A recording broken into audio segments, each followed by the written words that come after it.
Hi everyone, Lisa Haven here, and I have an important report, and that is this: Google, Twitter, Facebook keep teaming up against truth agents in order to silence us and shut us down, and they are really working overtime. We know just this past week or so, they shut down or managed to shut down Donald Trump, the President of the United States, Twitter page, at least for 11 minutes, which they are saying was due to a rogue employee. But multiple stances from Twitter itself where they talk about attempting to take the president off of Twitter. Now, these are the kinds of things that YouTubers experience on a daily basis and news reporters are experiencing on a daily basis. Now, they don't go after the mainstream media because I believe they are in bed together and all in bed with those pulling the strings, those George Soros type organizations, because it's all about a money ploy. So the mainstream media is paid and bought off by those in the upper ranks of the globalists, the New World Order,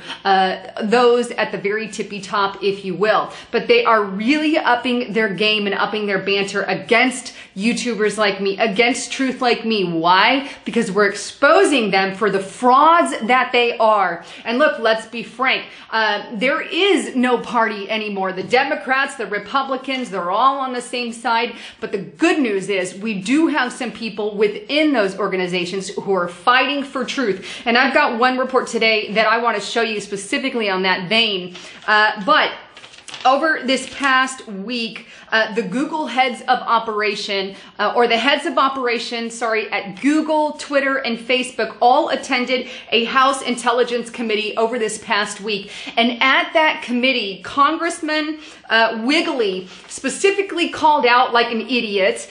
He said to the heads of operation at Google, Facebook, and Twitter, basically, how are we going to handle this fake news? But let me let you listen to how he asked. And then I've got another congressman who gave a very bold response, and I say amen to that guy. But here's the clip, and I've got this off of InfoWars, and I'll leave a link below. But here's what Wiggly had to say first and foremost, and I'm so upset with his comment. But here's what he had to say to the heads of operation at Google, Facebook, and Twitter, which are complete tyranny and monopolies. Shouldn't be the first tweet you see anymore. It should be a USA article the last time I checked. But you saw this. USA Today. At lunch I did, yeah. And I also saw the system correct it.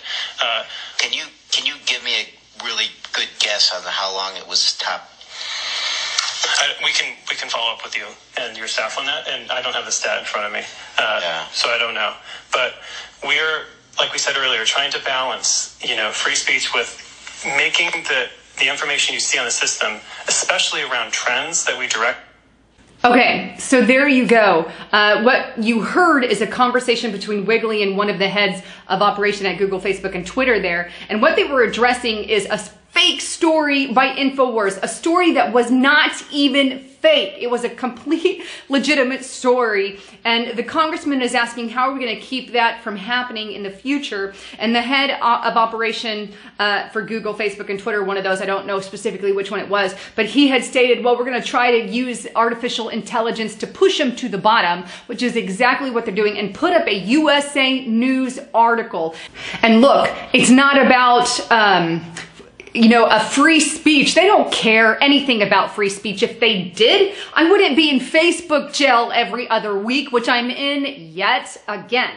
This is the kind of stuff that we're dealing with all the time, and these creeps really, really have to be put in place because we need to have that freedom of speech, and we need to be able to speak truth and not only listen to a one-sided topic by the mainstream media who is bought and paid for by the elites and only says the things that they're allowed to say.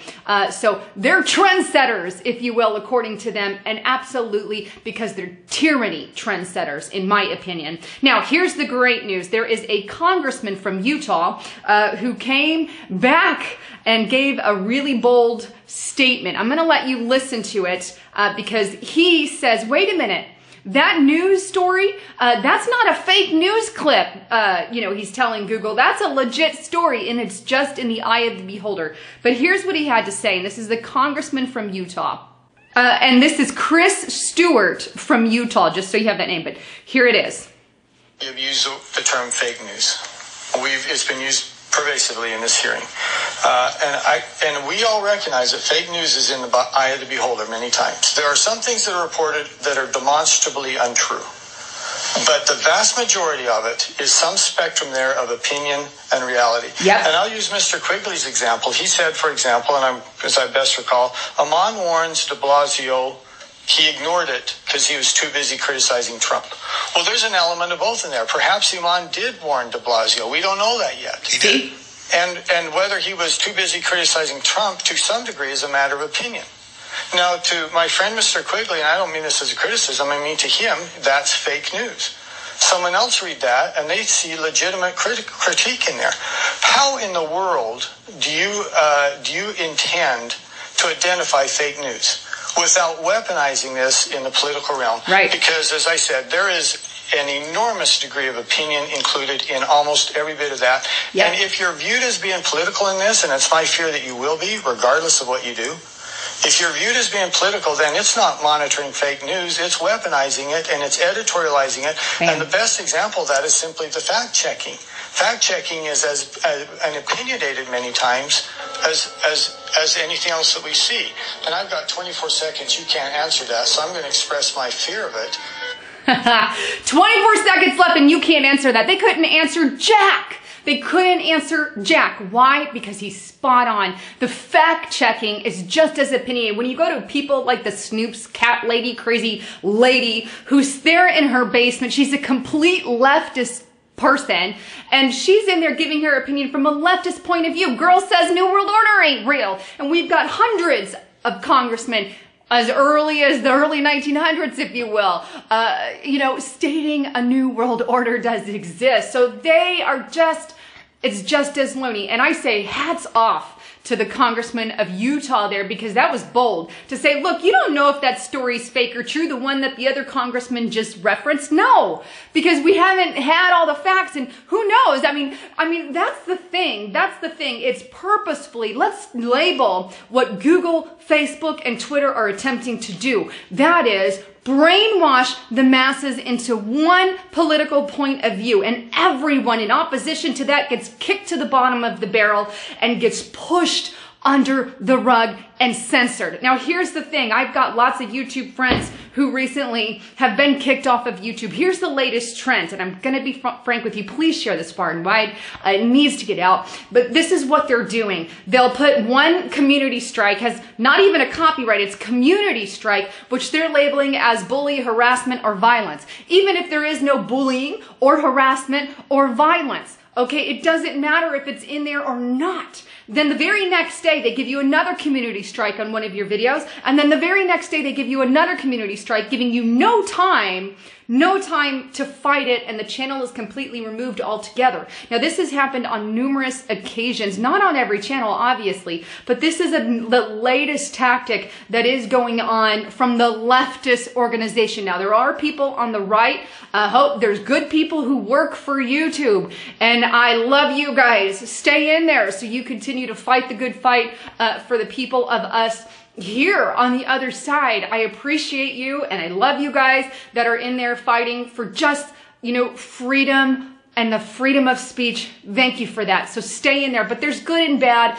on both sides. And those in the head, those at the very tippy top, they've made it clear that it's not really the truth of the story, which you saw in the report, but more or less the political view and the opinion of the story. That is the bottom line, and that is what is under attack. Anyhow, please share this far and wide.